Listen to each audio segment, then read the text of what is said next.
Lucas escribió este evangelio probablemente durante el tiempo en que Pablo estuvo encarcelado en Cesarea, en la costa de lo que es ahora Israel. Estaba encarcelado 2 años el apóstol Pablo, y durante ese tiempo uno de los que estaba con él, pero no en la cárcel, libre para ir y venir, era Lucas. Entonces, y él nos explica aquí que él investigó a fondo estos asuntos para ponerlo todo en orden.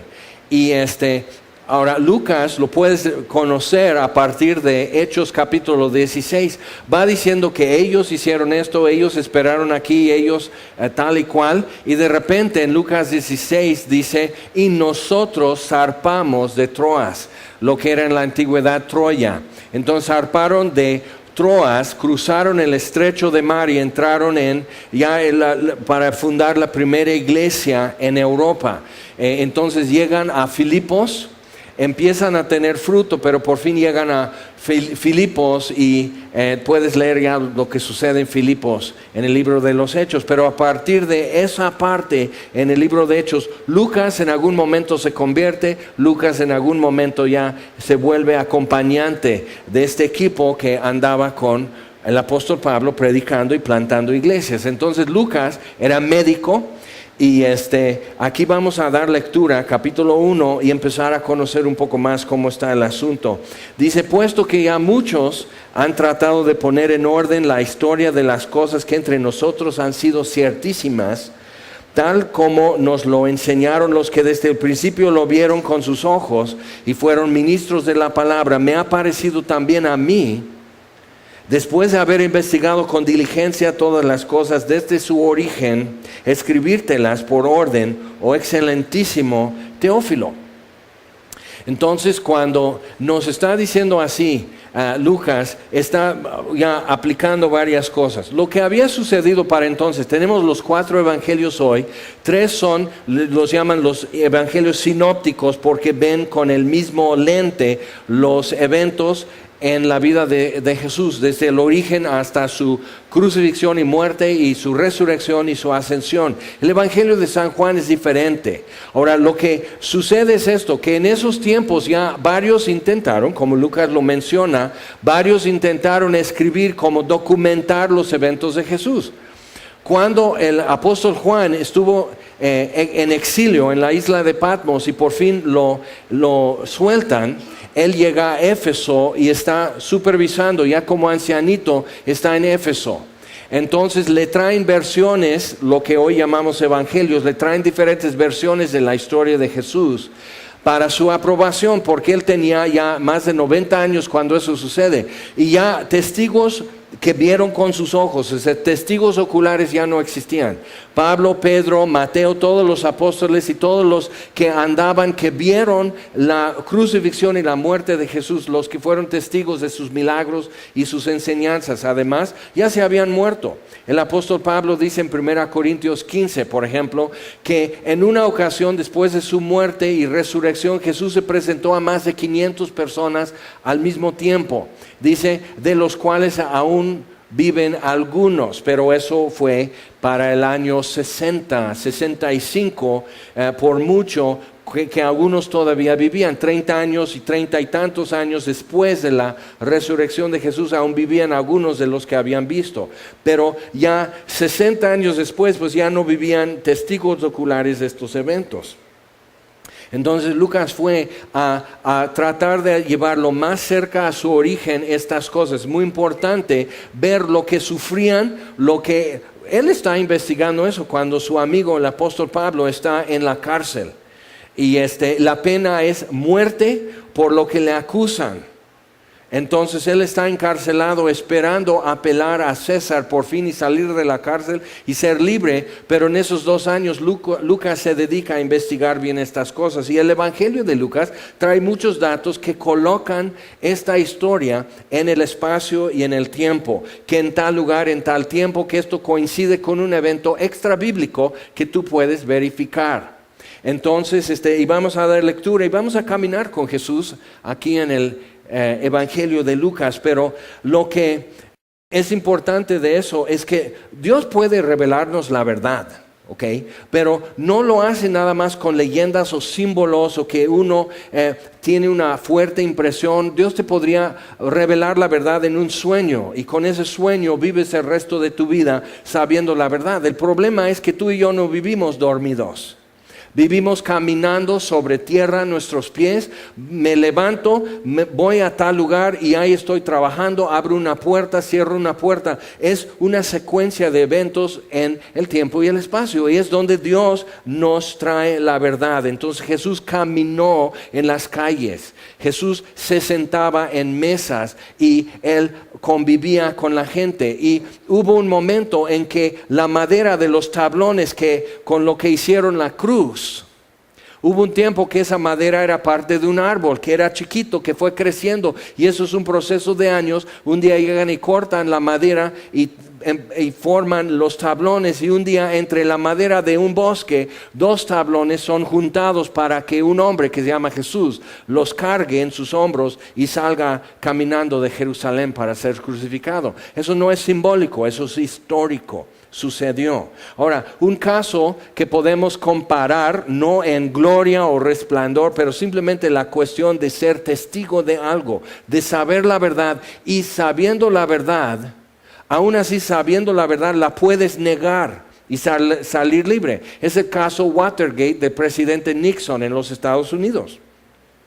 Y algunos de los que le ayudaban, que eran sus asistentes, no eran gobernantes ni nada de eso, pero eran como sus asistentes, hubo antes de su elección, su reelección, y ganó por una mayoría muy fuerte. No era necesario, pero a alguien se le ocurre forzar entrada en las oficinas del partido de oposición para extraer de ahí algún dato que les ayudara, que les diera ventaja en la elección. Y la ironía es que no necesitaban ventaja, pero pues ahí está lo humano en acción otra vez. A alguien se le ocurre.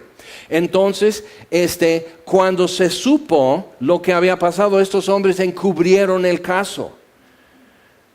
Entonces, para proteger la presidencia, entonces ellos, para proteger eso, encubrieron la verdad. Pero cuando se supo algo, empieza la investigación federal.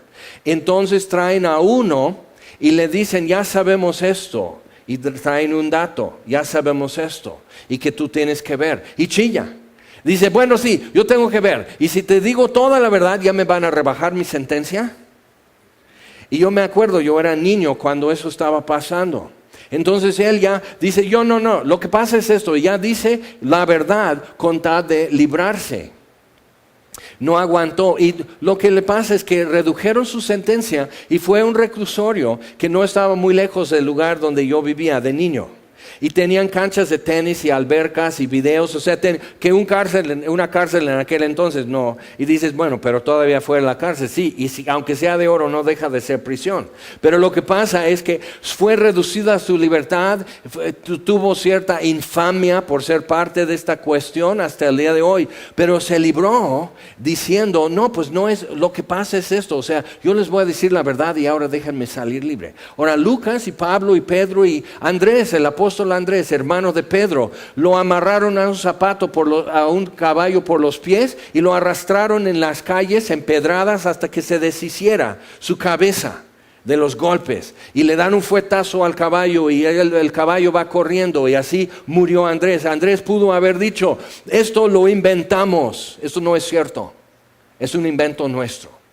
Y más de 500 personas juntas al mismo tiempo vieron a Jesús de manera que saben que Él se resucitó y no quisieron negarlo. Y llevaban los cristianos por mayoreo a los estadios y los echaban los leones y los mataban y los quemaban. Justino Mártir era un ancianito ya y tenía alrededor de 6 alumnos en un instituto bíblico, hombres y mujeres, y los arrestan y toman al ancianito, y el centurión que tiene que presidir y oficiar en su ejecución en un estadio, en la hoguera y prender lumbre, le ofrece una oportunidad más.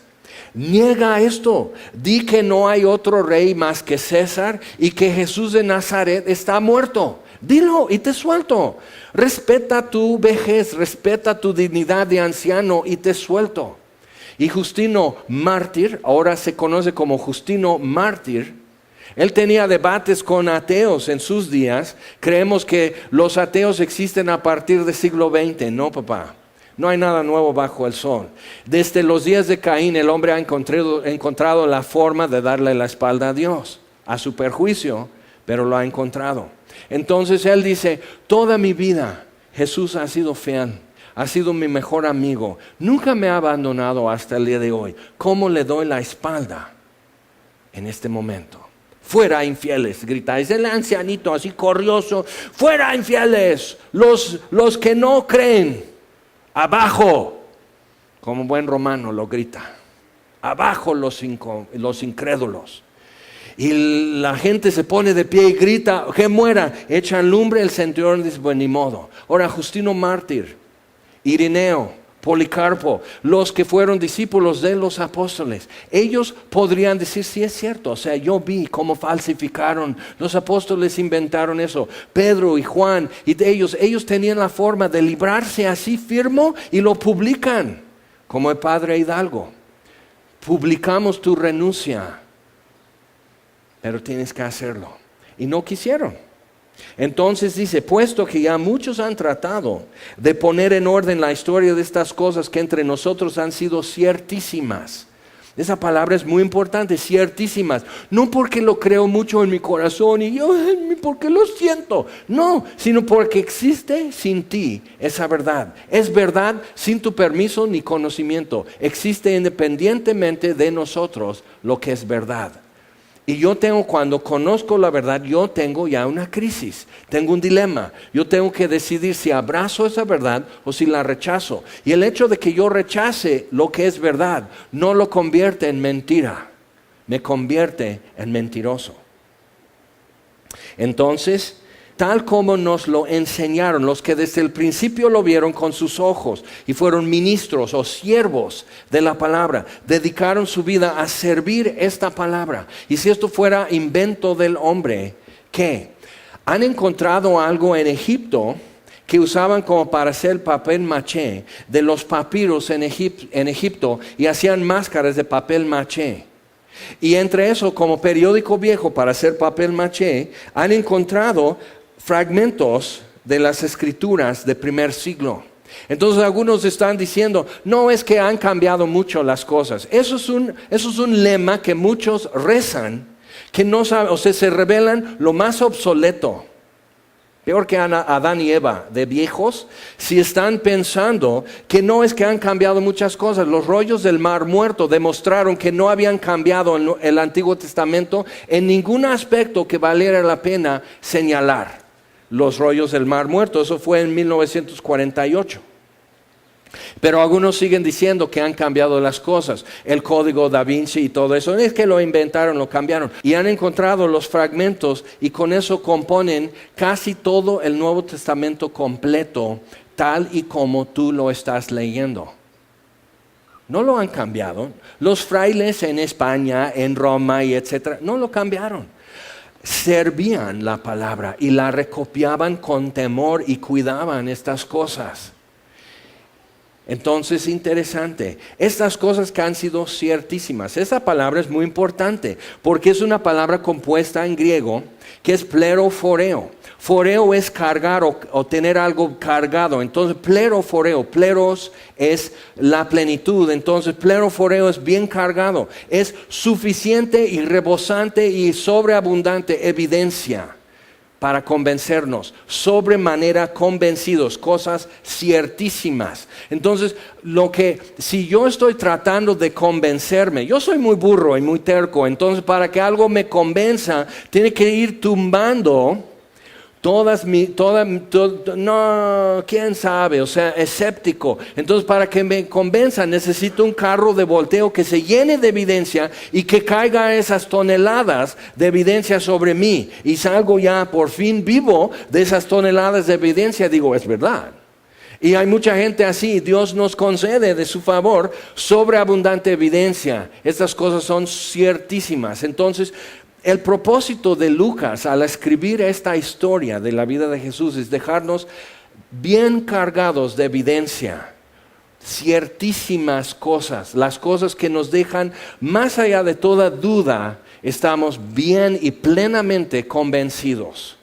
Y eso es el propósito. Entonces, tal como nos lo enseñaron los que desde el principio lo vieron con sus ojos, teniendo la oportunidad y muchas oportunidades para negarlo y salir libre y dedicarse a otra cosa, prefirieron ser siervos de su palabra. Me ha parecido bien también a mí, después de haber investigado con diligencia. Lucas tendría la oportunidad, mientras Pablo en la cárcel, equivocado Pablo o engañado o engañando, Lucas tendría la oportunidad en esos 2 años investigando como para decir: Pablo, sé que tú crees que Jesús se te apareció en camino a Damasco, pero ya investigué.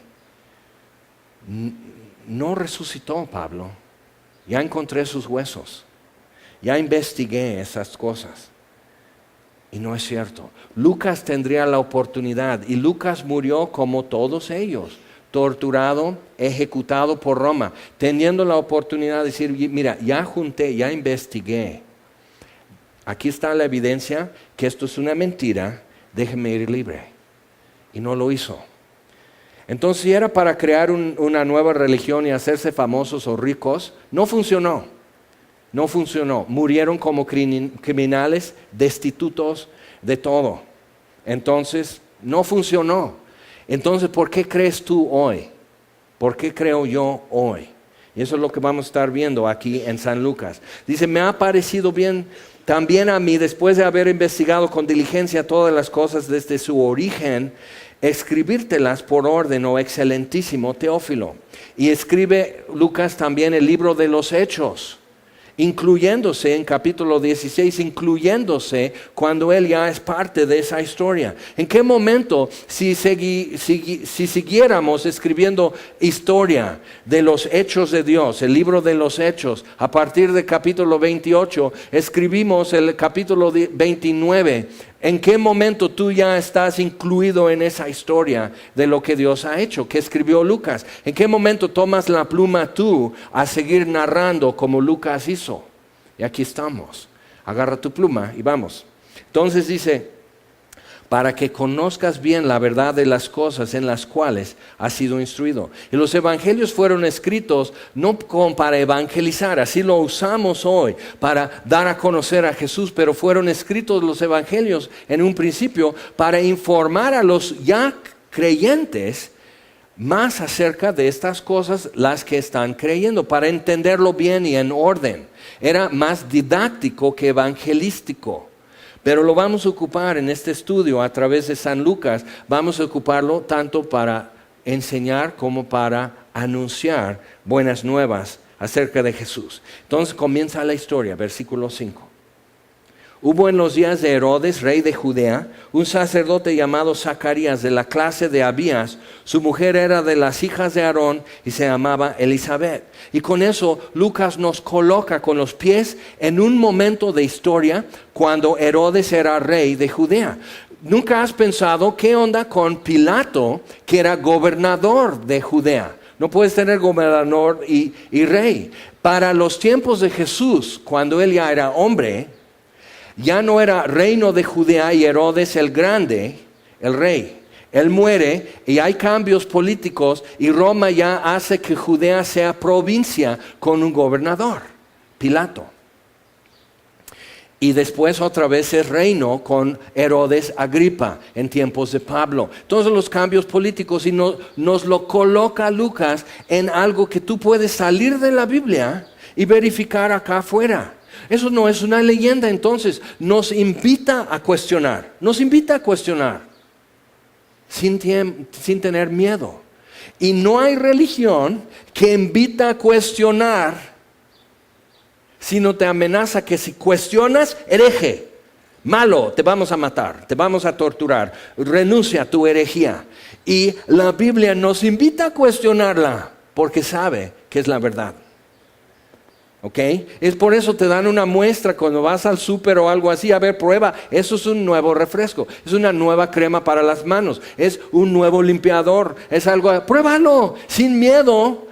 de lo que ofrece que quede mal, porque hay tal confianza. Entonces, aquí dice, pues chécalo, según la clase de Abías. ¿Qué es eso? En tiempos de rey David, él organizó a los sacerdotes, que eran todos descendientes de Aarón, de un solo hombre. Entre los levitas, los sacerdotes. Y tú no podías decir, yo quiero ser sacerdote. Eres porque eres descendiente de Aarón.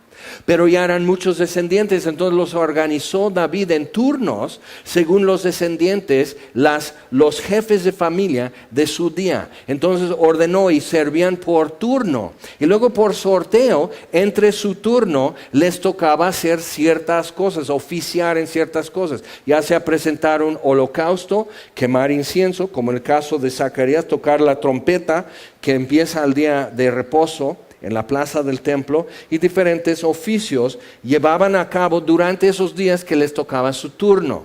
Entonces nos lo pone durante el tiempo de Herodes, rey de Judea, Herodes el Grande, un sacerdote llamado Zacarías de la clase de Abías. Su mujer era de las hijas de Aarón y se llamaba Elizabeth. Todo eso lo investigó Lucas.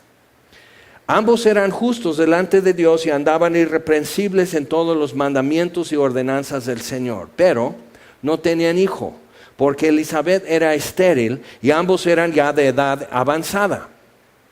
Algo muy importante, porque más adelante en unos versículos más va a decir, tu oración ha sido oída.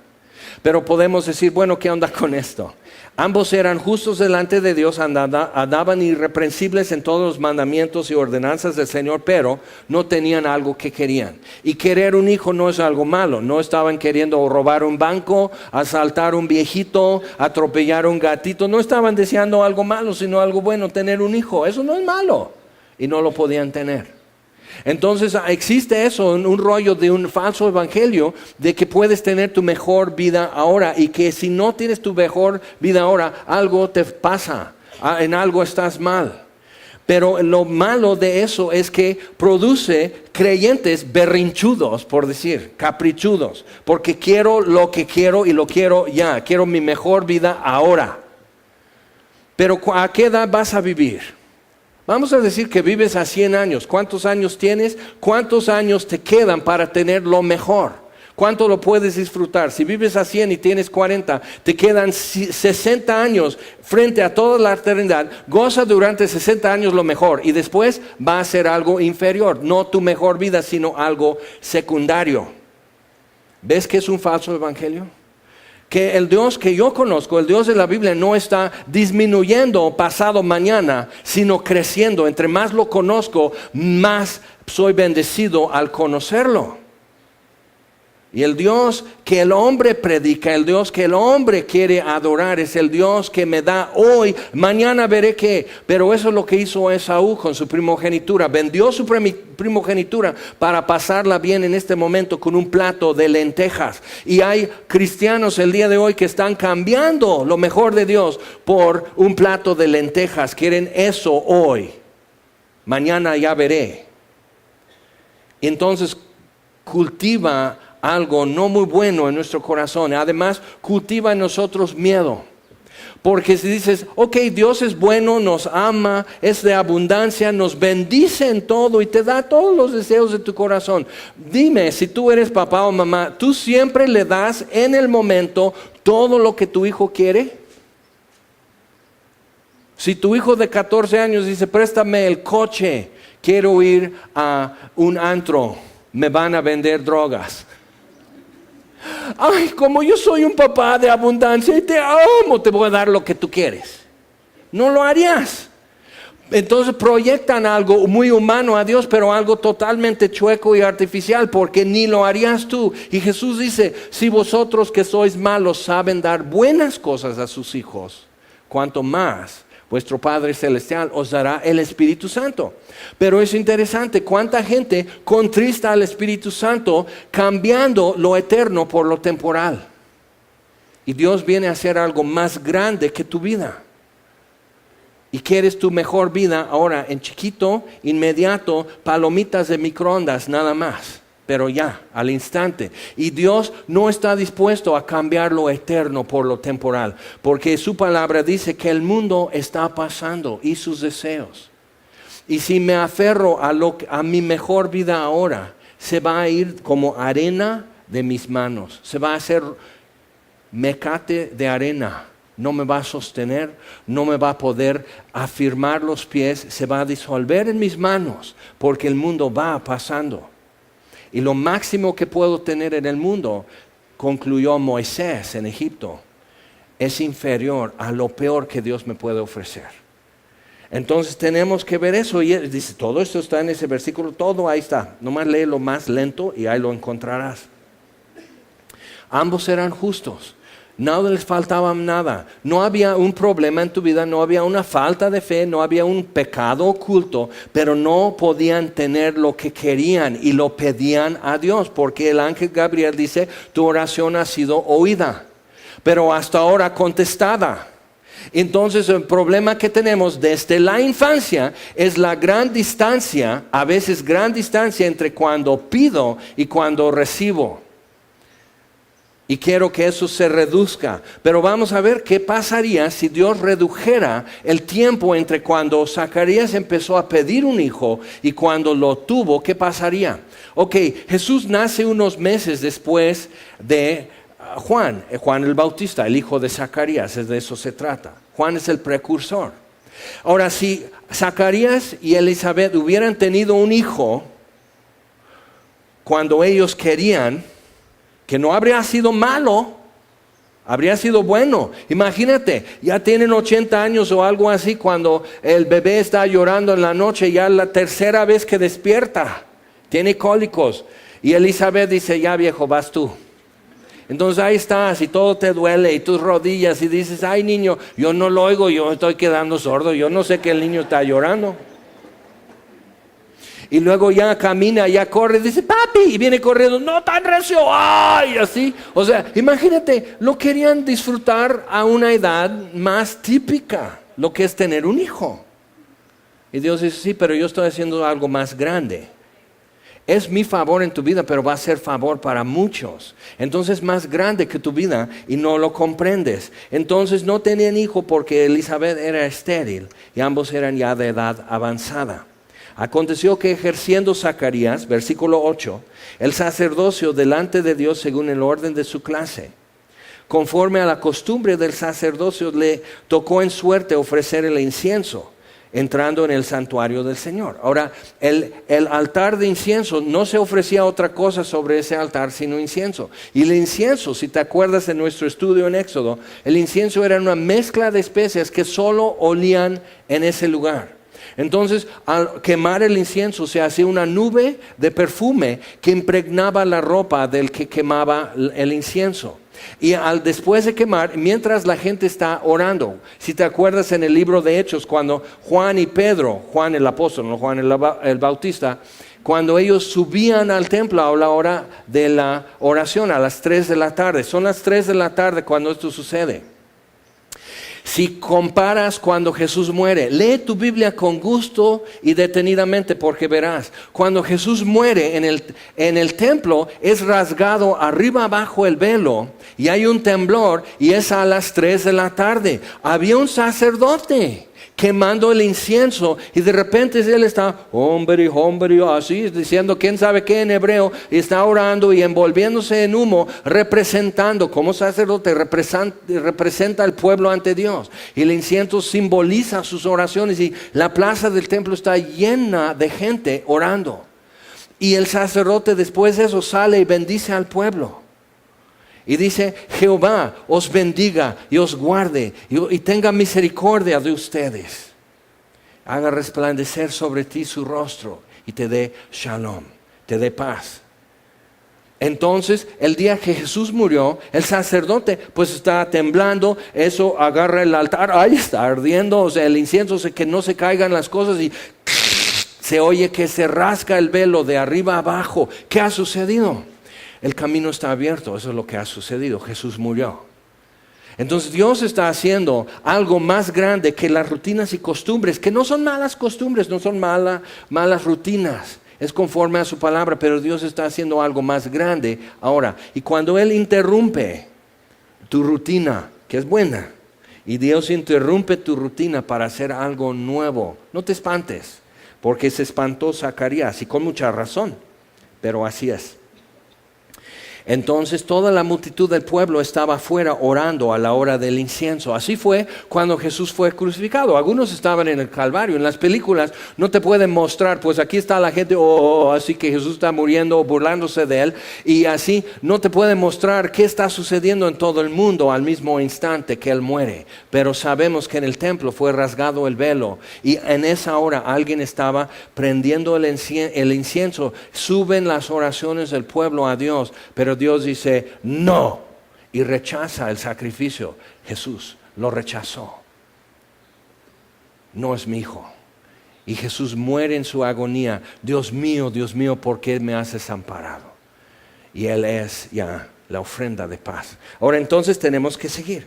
Dice, toda la multitud estaba afuera orando a la hora del incienso, y Dios interrumpe la rutina que duraba un ratito nada más.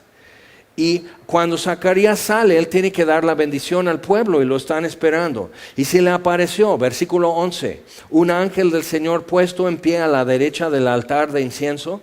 Y se turbó Zacarías al verle y le sobrecogió temor. ¿Por qué? Porque sabían que pudiera suceder en algunos casos que un sacerdote ofreciendo algo en el lugar santo, que si él traía pecado oculto en su corazón, Dios le puede azotar y matarlo. Entonces él está ahí, ve el ángel y dice, oh no, ya me toca, ¿qué habrá hecho? O sea, y es eso, pero Dios lo ve como hombre bueno, hombre justo, irreprensible, has cumplido. Entonces, pero él está, ay, que no me duela mucho, no sabe. Y lo que sucede en nuestra vida, cuando tú has estado pidiendo algo a Dios y ha pasado mucho tiempo, y has estado tratando de contestar dudas y preguntas tuyas y de otras personas. ¿Por qué tanto tiempo? ¿Por qué no sale? ¿Por qué esto no resulta? ¿Por qué? ¿Por qué? Y Dios interrumpe todo esto para hacer algo que tú no comprendes la magnitud.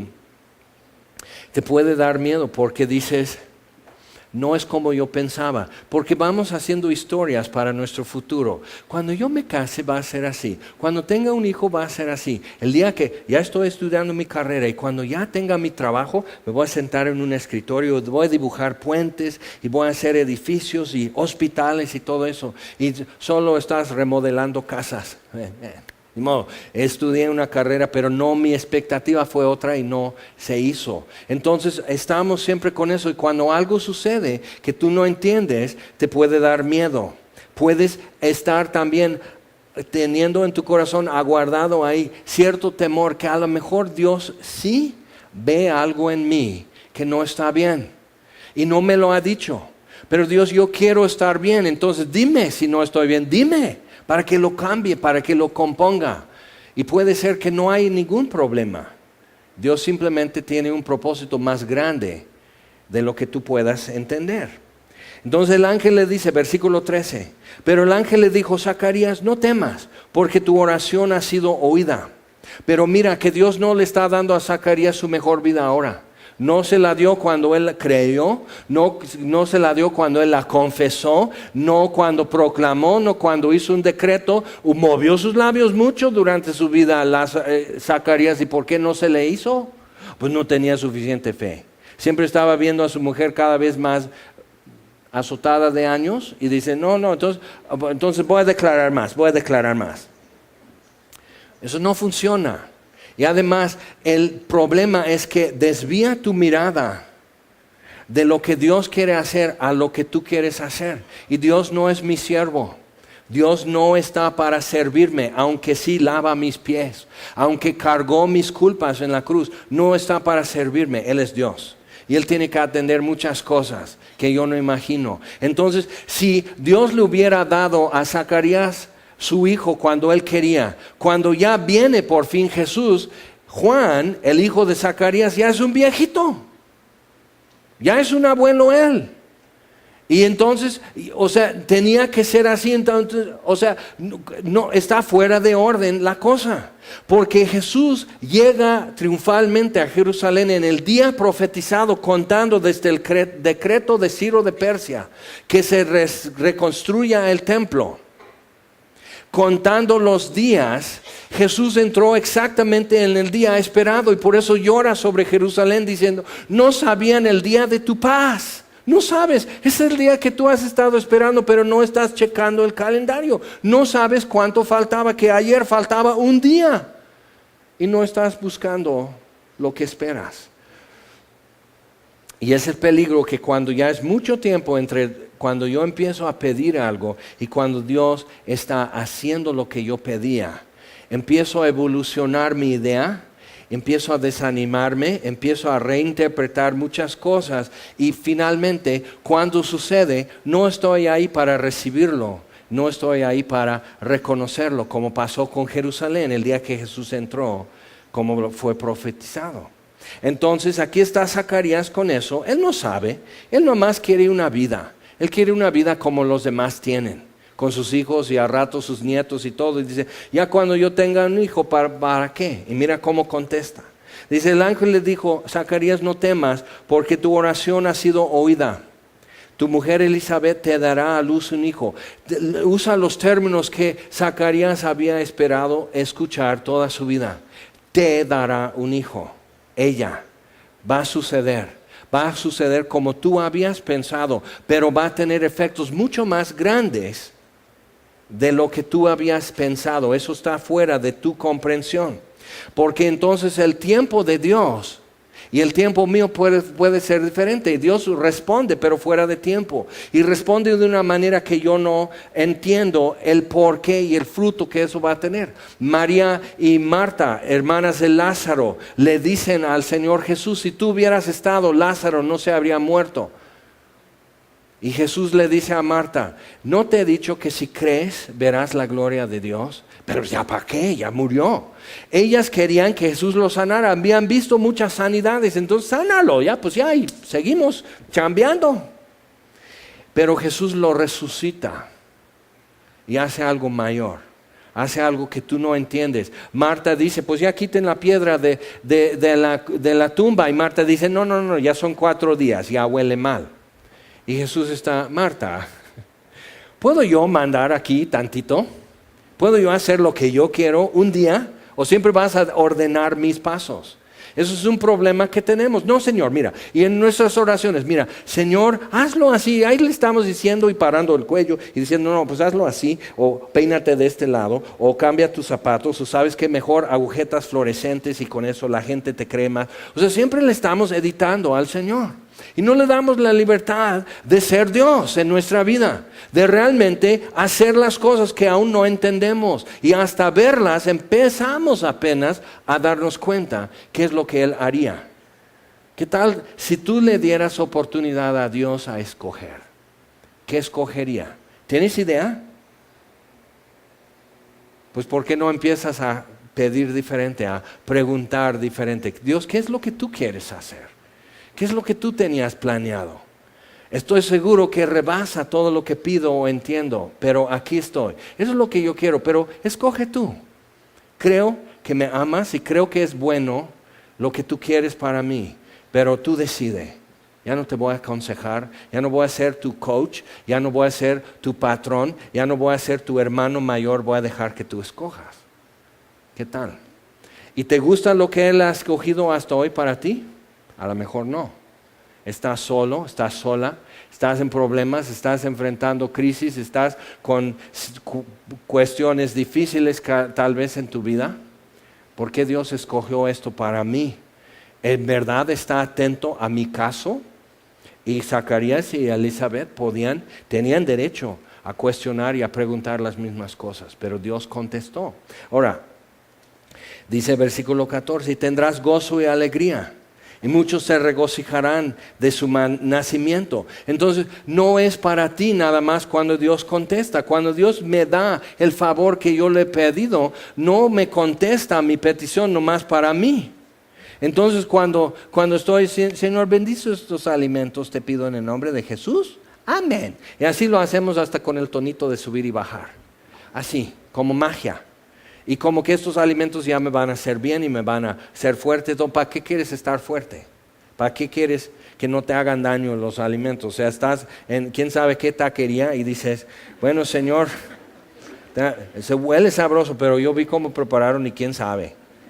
Bendice, pero hartamente los alimentos. Santifícalos. Entonces, cuando eso estamos pidiendo, o sea, ¿qué realmente esperas?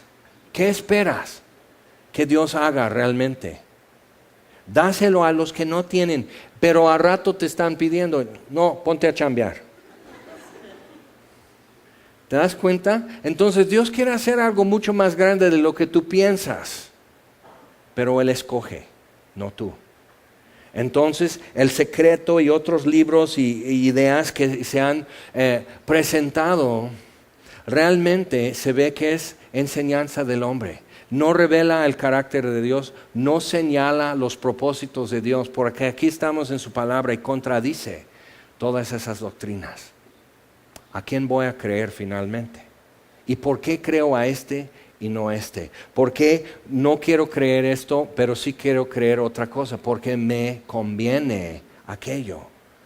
Hasta el día que me muera, me conviene mi mejor vida ahora. Pero el día que me muera, mejor me conviene otra cosa. Pero ya ni sé qué es. No me he preparado para eso. No tengo mis canastas listas para recibir lo que viene. Porque he estado viviendo en lo chiquito, lo poquito de mi mejor vida ahora. Y el problema de las doctrinas de prosperidad no es que presentan un Dios muy grande. Presentan un Dios muy, muy pequeño. Que solo sabe bendecirte con lo material unos años. Qué pequeño, qué insuficiente sería ese Dios. Yo quiero abrir mis ojos ante la eternidad y poder ver sin fin. Eso es mejor. Ahora, entonces, ahí está Zacarías quemando el incienso. Él está frente a lo eterno, lo invisible.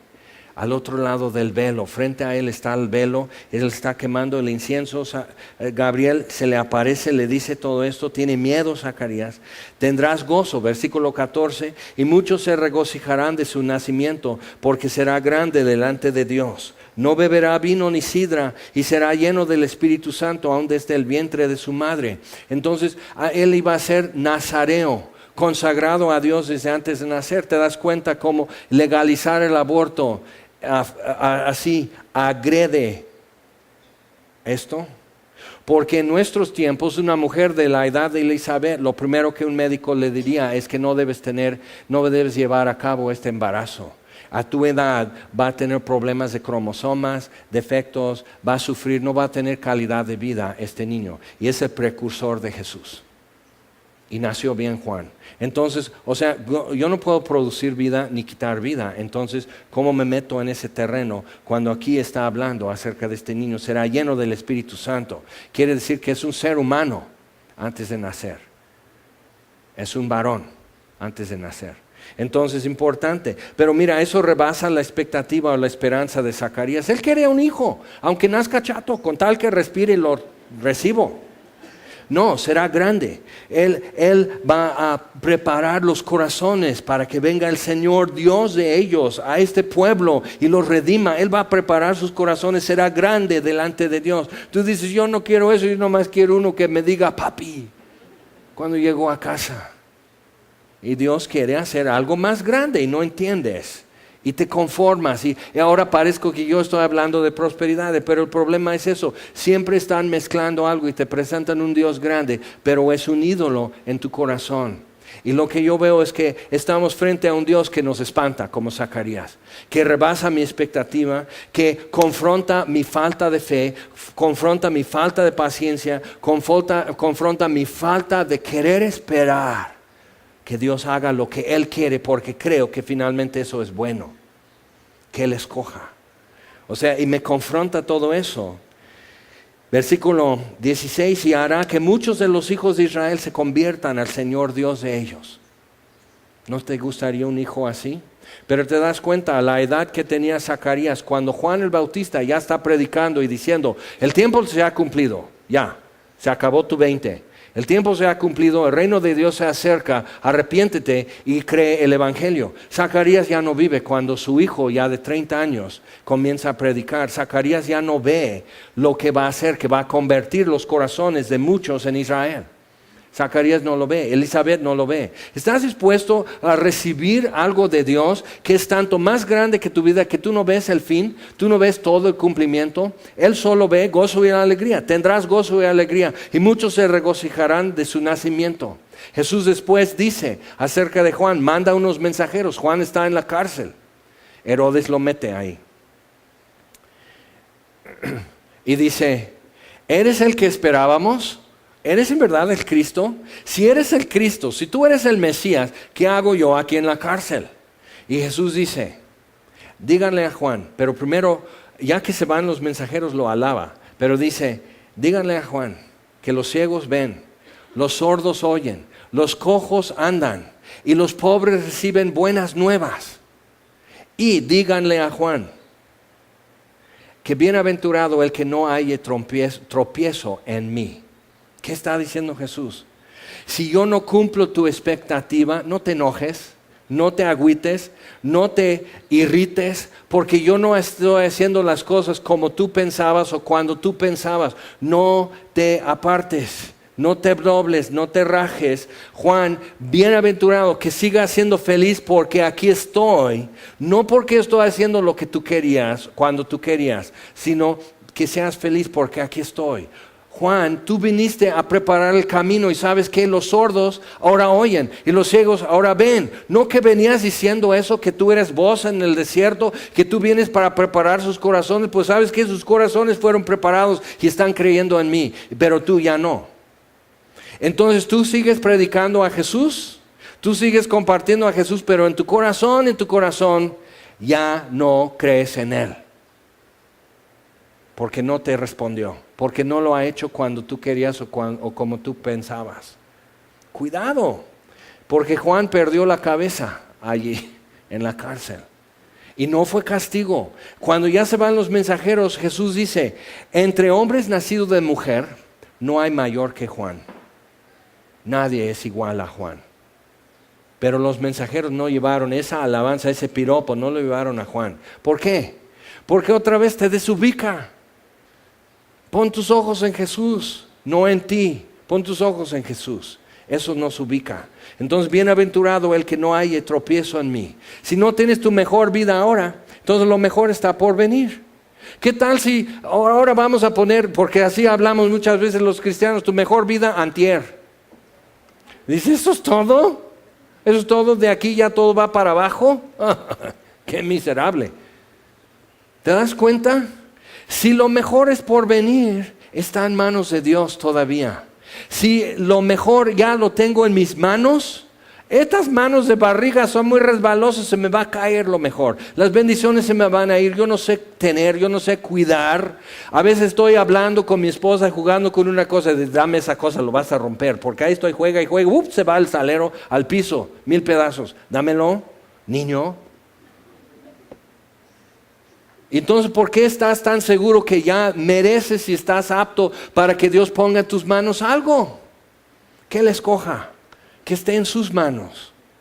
Son buenas. Tienen perforado aquí donde los clavos pasaron. ¿Crees que no puedes poner en manos de Jesucristo eso? Que no lo sabe cuidar, que no lo sabe crecer, que no lo sabe embellecer. Ok, pues Zacarías fue fiel, esperó, tuvo miedo, pero recibe finalmente lo que había esperado. Su esperanza no estaba mal puesta, nada más que él no tenía idea del cómo y el cuándo para estas cosas. Y él pensaba que Dios iba a hacer algo nada más para él cuando contestara. Dice versículo 16 nuevamente, y hará que muchos de los hijos de Israel se conviertan al Señor Dios de ellos, e irá delante de él, delante del Señor Dios de ellos. Cuando se convirtieron los judíos, ¿a quién se convirtieron? A Jesús. Entonces aquí está diciendo que Jesús es el Señor Dios de Israel. Y tenemos que conocerle, entonces tenemos que a través de este estudio llegar a conocer mejor al Señor Dios de Israel, que se llama Jesús de Nazaret, el hijo de David. Y Juan simplemente viene como precursor para preparar el camino y los corazones. Y dice, e irá delante de él con el espíritu y el poder de Elías para hacer volver los corazones de los padres a los hijos. Interesante que el efecto del evangelio es que produce vida. Ya puedes transmitir algo a tus hijos. Cuando yo veo que, y sucede demasiado frecuente, que en cuna cristiana, como decimos, en hogares cristianos, que como que de alguna manera no se puede transmitir a los hijos la fe de los padres. Pero no puedes tú producir vida. El evangelio produce vida. Y si no puedes dar lo que no has recibido. Entonces muchas veces criamos hijos religiosos. Y es muy cansado ser religioso, pero no han recibido vida en Cristo. No puedes transmitir lo que no tienes. No puedes contagiar a menos que seas infectado ya. Entonces, así, y dice, Él volverá los corazones de los padres a los hijos. Tendrán algo que transmitir más que supersticiones o tradiciones religiosas. Tendrán algo que pueden heredar. Y dice, y de los rebeldes a la prudencia de los justos, para preparar al Señor un pueblo bien dispuesto. Dijo Zacarías al ángel, ¿en qué conoceré esto? Porque yo soy viejo y mi mujer es de edad avanzada. A ver, Zacarías, Abraham fue tu padre hace muchos años, pero es el mismo Dios. Entonces Abraham fue tu padre a edad avanzada y su esposa a edad avanzada y estéril toda su vida. Dios ya hizo eso una vez. Entonces tenemos la Biblia para decir, Dios ya hizo esto una vez. Y lo puede volver a hacer cuando Él quiera. ¿Lo querrá hacer? ¿Hay algo que aquí la palabra registra que Dios puede volver a hacer? ¿De dónde te trajo Dios? ¿Puede traer a otro desde donde te trajo a ti? ¿Puede contestar una oración como la de Zacarías? Ya lo hizo. ¿Lo podrá hacer? Entonces, dijo Zacarías eso y respondió el ángel, le dijo, yo soy Gabriel. Gabriel visitó a Daniel 700 años antes, 500 años antes. Habló con Daniel, Gabriel, y dice, Daniel, tú eres muy amado de Dios. Gabriel, el mismito Gabriel. Entonces imagínate, yo soy Gabriel. O sea, yo he estado en toda esta historia, Zacarías, tú no, pero yo he estado en todo esto. Yo vi caer también a mi compañero Lucifer. Yo lo vi caer, yo lo vi rebelarse contra Dios. Yo no me rebelé. Yo no estoy aquí jugando, Zacarías, me envió Dios. Eso no es por mi cuenta, eso es por cuenta de Dios. Es su palabra. Zacarías dice, perdón. Pues ¿cómo que perdona a estas alturas, Zacarías? Cierra la boca. Entonces le cerró la boca. Respondiendo el ángel le dijo, yo soy Gabriel que estoy delante de Dios y he sido enviado a hablarte. Solo a 2 hombres fue enviado Gabriel, a Zacarías y a Daniel. Zacarías, no sabes con quién estás hablando. Y nosotros cuando estamos en las sandalias de Zacarías dudando, rascando la cabeza, dice así nomás, mejor. O sea, yo lo quería así, mira, Dios ya lo exageró, yo no quería. Y cuando tú estás parado donde Zacarías, acuérdate que solo visitó Gabriel a 2 hombres, Daniel y Zacarías, para hacer algo. Y visitó a Daniel para hablar acerca de Jesús. Y visitó a Zacarías para incluirle en la historia. Entonces en el libro de los Hechos, como mencioné, podemos tomar pluma y empezar a escribir lo que es capítulo 29. Y en un momento nuestra parte de la historia concluye y tienes que pasar la pluma a otra persona que siga escribiendo. Tal y tal y tal hizo Dios. ¿Qué puedes contar tú? ¿Cuál es tu historia? ¿Y dónde se inserta tu historia? ¿En qué hilo está tu historia en esto? Pero dice, ahora quedarás mudo y no podrás hablar hasta el día en que esto se haga, por cuanto no creíste mis palabras, las cuales se cumplirán a su tiempo. Y entonces en el tiempo normal nació Juan el Bautista. Y el pueblo estaba esperando, imagínate, o sea, todo esto, o sea, era para quemar el incienso y sal y vámonos porque se me queman los frijoles, Zacarías. ¿A qué horas va a salir? Algo le habrá pasado, tú cállate. Si le sucedió algo, pues ahorita nos avisan. Ya está grande, pues a lo mejor le pasó algo junto al altar, que lo azotó Dios, no sé, pues tú no seas chismoso. Y ahí están, esperando a qué horas, el amén. Y sale Zacarías y puede alzar sus manos, pero no puede decir: Jehová os bendiga, y os guarde, y os dé misericordia, y haga resplandecer. No puede decirlo. Entonces, cuando tú no crees, cuando tú crees a tu manera, cuando encuentras tropiezo en Jesús porque no te da tu mejor vida ahora, vas a quedar reducido como Zacarías. Y no solo no puedes saber lo que es esa bendición ahorita, sino puedes dar una bendición tampoco, porque Zacarías sale mudo. Entonces, cumplido los días de su ministerio, fue a su casa, les hizo ver con señas que vio una visión y pues ahí se acabó, pero no pudo decirles qué bendición viene. No pudo, porque no quiso a la manera de Dios. Entonces, déjale a Dios escoger, déjale a Dios que haga las cosas a su manera y en su tiempo. No es negligente, no es impuntual. Simplemente Él está haciendo algo más grande de lo que tú y yo comprendemos. Déjale hacerlo. Mira lo que pasa, porque vino Juan, preparó los corazones, y miles de personas, cuando Jesús aparece también diciendo el mismo mensaje, dicen, y Juan puede decir: este es el que yo decía. Lo siguieron. En un momento dado alguien te dijo: Él, y tú lo pudiste seguir. Y algunos podemos decir: ¿por qué a estas alturas? Yo, si hubiera creído en Jesucristo desde niño, mi vida habría sido muy diferente. Solo quieres tu mejor vida ahora, ¿verdad? No quieres ser un lienzo en donde Dios está con brocha grande pintando un retrato de quién es Él en la historia humana. ¿Qué tal si tu vida representa mucho más de lo que realmente tú puedes disfrutar o vivir? Pero sí pinta en grande algo para la historia de otros que vendrán. No sabes, pero puedes empezar a saber. Vamos a ponernos de pie y vamos a orar. Nuestro Dios, venimos ante ti y gracias, Señor, que el acceso está tan abierto porque algo pasó. No tenemos que agacharnos, no tenemos que traer un sacrificio, no tenemos que aprender hebreo para decirte que creemos en ti. Gracias por todo lo que ha pasado y sucedido para traernos aquí el día de hoy y que podemos estar aquí escuchando y creyendo y esperando y cambiando nuestro modo de pensar, ajustándonos a lo que tú quieras hacer. Y Señor, instrúyenos más y permítenos ver más. Y aún a Zacarías ya viejo, le visitaste y su historia ya es parte de la nuestra. Y hay alguien que fue antes para que yo estuviera aquí. Y te doy gracias, Señor. Trata con cada uno de nosotros. Y muéstranos cómo tus caminos son inescrutables, pero no escondidos.